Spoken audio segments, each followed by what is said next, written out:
Kilo Alpha, say altitude.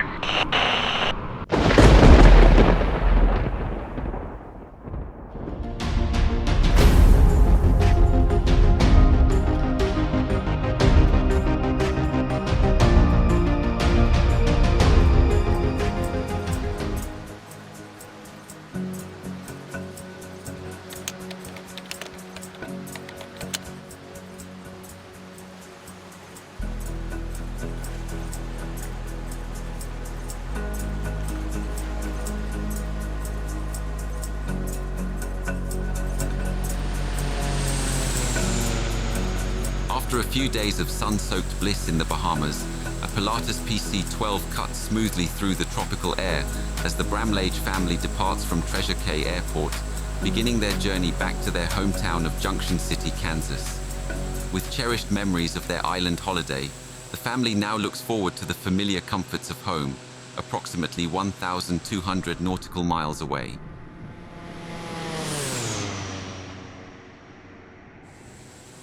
At the controls is 45-year-old Ronald Bramlage, more commonly known as Ron, owner and operator of Roadside Ventures, an outdoor advertising company based in Junction City, Kansas.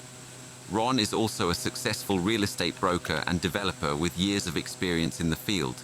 He first obtained his private pilot certificate in 1994 and has since accumulated approximately 755 total flight hours. Of these, around 38 hours were logged in the Pilatus PC-12, the aircraft for today's journey. Ron also holds an instrument rating, certifying his ability to operate in instrument meteorological conditions. Accompanying Ron on this flight is his 43-year-old wife, Rebecca Lynn, known as Becky. Married for nearly 20 years, Ron and Becky share a life centered around their community and their 4 children: Brandon 15, Boston 13, Beau 11, and Roxanne, 8 years of age. The family is tightly knit, and they cherish every moment spent together, making today's journey a return from another memorable family adventure.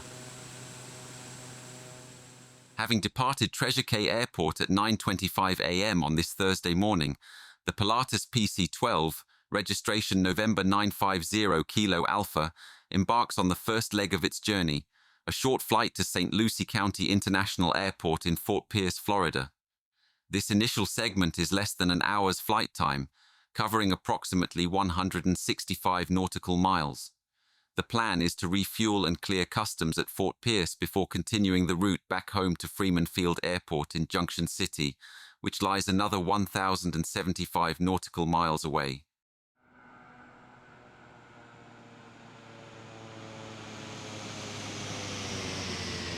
Roughly 50 minutes after departing from Treasure Cay Airport in the Bahamas, November 950 Kilo Alpha touches down at St. Lucie County International Airport in Fort Pierce, Florida at around 10:15 a.m.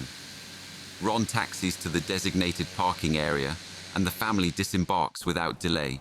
With Becky and their 4 children by his side, they clear customs after Ron arranged for refueling. Staying focused on their schedule, they swiftly complete the formalities and return to the airplane. As refueling finishes, Ron briefly discusses local weather conditions with the fueler.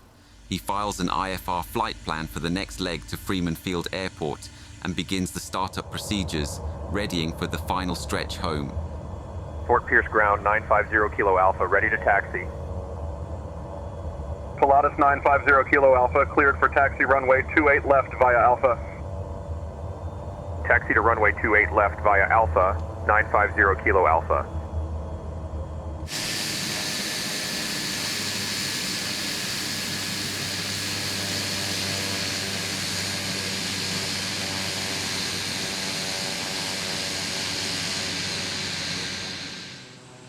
At 12:05 p.m., November 950 Kilo Alpha takes off from St. Lucie County International Airport.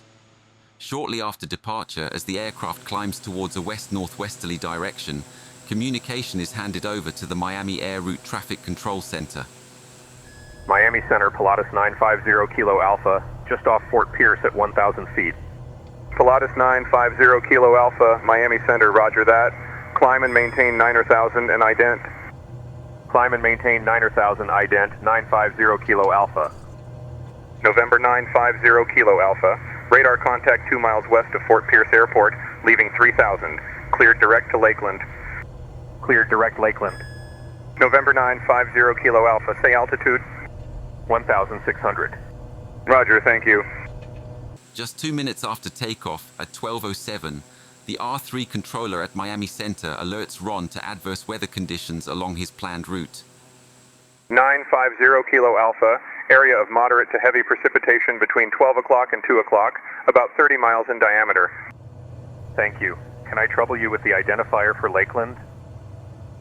November 950 Kilo Alpha. Lakeland is Lima Alpha Lima. Just to verify, you're cleared direct Lakeland, direct Seminole, Sierra Zulu Whiskey, direct destination. Affirmative, Sierra Zulu Whiskey, thank you. At 12:09, November 950 Kilo Alpha is instructed to contact the R23 radar sector controller. November 950 Kilo Alpha. Contact Miami Center on 126.905. Good day. 2695, good day. Miami Center, Pilatus 950 Kilo Alpha, checking in at 9000. November 950 Kilo Alpha, Miami Center, roger. Climb and maintain flight level 230. Climb and maintain flight level 230. November 950 Kilo Alpha, leaving 10,000, cleared direct Lakeland. Leaving 10,000, cleared direct Lakeland. At 12:11, the R23 radar sector controller provides a weather update, also cautioning Ron about adverse conditions along his route. November 950 Kilo Alpha, areas of moderate to heavy precipitation between 12 and 2 o'clock, about 15 miles away. The area is approximately 30 miles in diameter. 95 Kilo Alpha, thank you. Do we have a vector to go around it? Is it... or do we need to circumnavigate the weather? November 950 Kilo Alpha, leaving 10,000. If you need deviations, deviations north of course are approved. When able, cleared direct Lakeland. Affirmative. November 950 Kilo Alpha, I need to verify your route. Advise. Yes, 95 Kilo Alpha was direct to Lakeland, then Seminole, and then direct to 3 Juliet Charlie. During the exchange between Ron and air traffic control, the controller, under the supervision of a more experienced superior, discussed off-frequency that a deviation to the south would be safer due to the weather conditions. After confirming Ron's intended route, the controller advised a southern deviation, which Ron acknowledged. November 950 Kilo Alpha, thank you. If you need deviations, deviations south of course are approved. When able, cleared direct Lakeland. Deviations approved when able. Cleared direct Lakeland, 950 Kilo Alpha. That's deviation south of course approved when able. Lakeland if you need it. South of course approved. The time is 12:21, and Ron is now instructed to contact the R64 radar sector controller. November 950 Kilo Alpha, contact Miami Center on 126.52. 126.52 Kilo Alpha. Miami Center, Pilatus 950 Kilo Alpha, checking in at 18,300. November 950 Kilo Alpha, Miami Center, good afternoon. Say your last assigned altitude. Flight level 23. November 950 Kilo Alpha, Miami Center, roger. Climb to and maintain flight level 260. Climb and maintain flight level 260, 950 Kilo Alpha. Over the next 8 minutes, the R64 controller issues a series of step climb instructions, gradually guiding 950 Kilo Alpha to its cruising altitude of flight level 260. As the aircraft presses forward, it enters the previously mentioned adverse weather, with conditions steadily deteriorating. Recognizing the escalating severity, the R64 controller provides a critical update, offering guidance to help Ron navigate through the intensifying storm.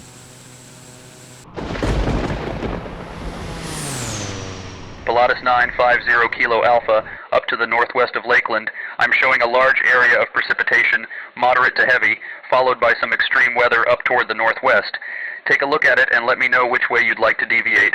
I'm thinking you might want to go to the right, of course, until you get north of it. Tension mounts aboard November 950 Kilo Alpha, as the Pilatus PC-12 is engulfed in instrument meteorological conditions, stripping Ron of all visual references outside the cockpit.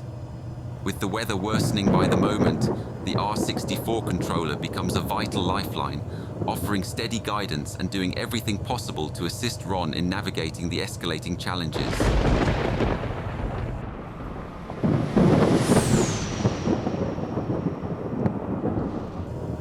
Roger that. What kind of heading from where you're at do you think will keep you clear? Probably heading 320. 0 Kilo Alpha, okay. Fly heading 320 or deviate to the right, of course, as necessary. And then when able, proceed direct to Seminole. When able, direct Seminole. Currently flying heading 320. Thanks. Sadly, this marked the final radio transmission from Ron. In the tragic moments that followed, the R-64 controller could only watch in despair as November 950 Kilo Alpha made an erratic, uncoordinated turn to the right while rapidly losing altitude. The aircraft then veered sharply to the left before vanishing from radar.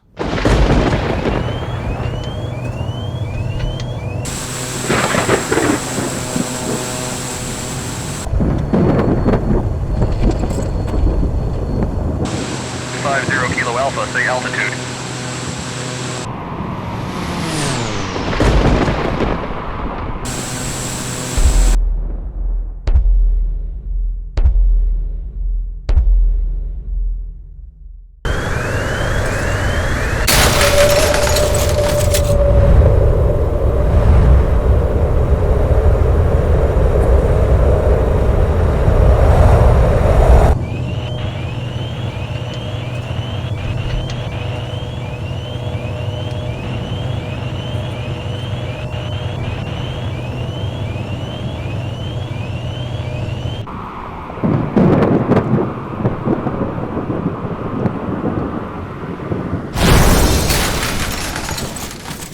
Pilatus 950 Kilo Alpha, Miami.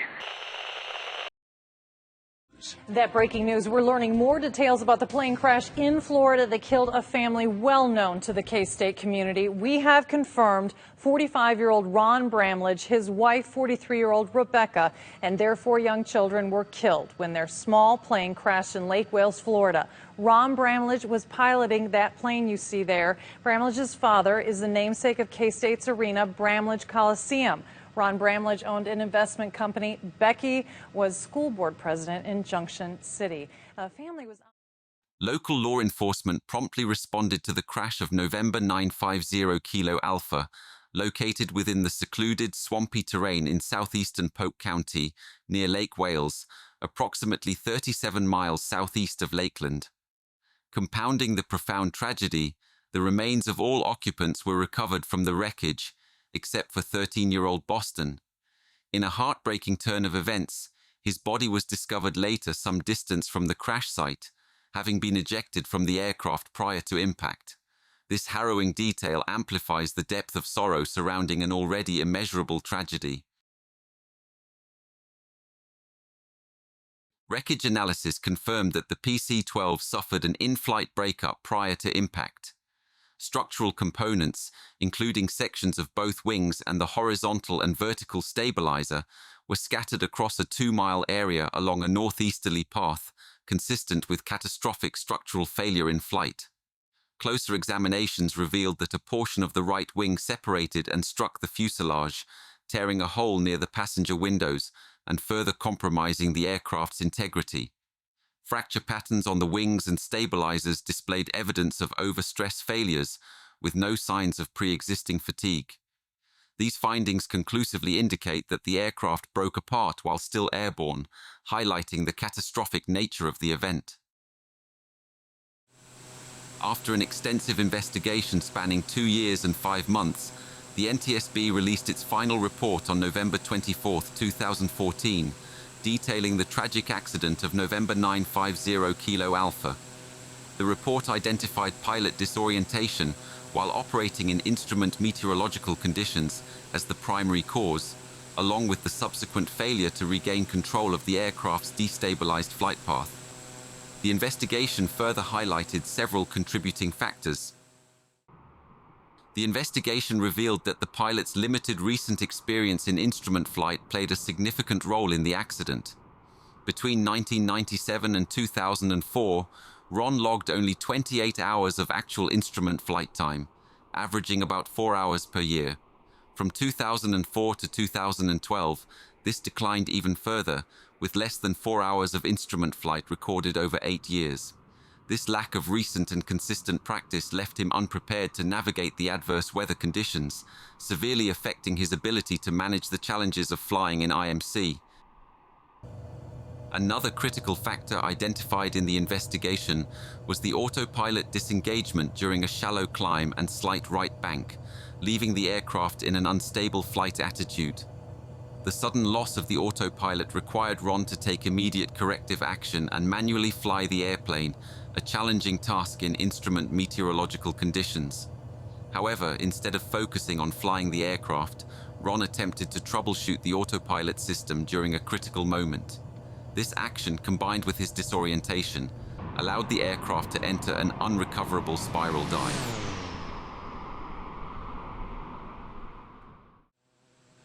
The investigation also identified the complexity of high-performance aircraft like the Pilatus PC-12 as a contributing factor in the accident.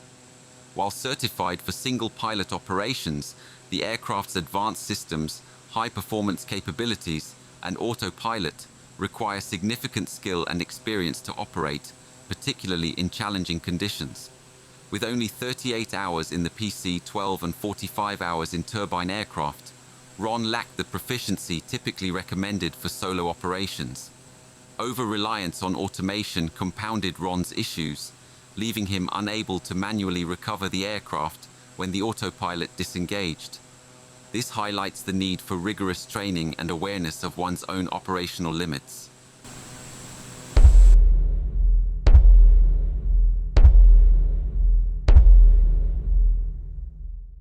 Ron's limited experience with the Pilatus PC-12, combined with insufficient instrument flight experience and the unexplained autopilot disengagement during adverse weather conditions, resulted in a catastrophic event that claimed the lives of an entire family. This heartbreaking tragedy highlights the indispensable role of rigorous training, operational readiness, and sound decision-making in maintaining the highest standards of aviation safety. May this profoundly tragic accident serve as a sobering reminder of the importance of prioritizing safety and exercising caution in critical moments.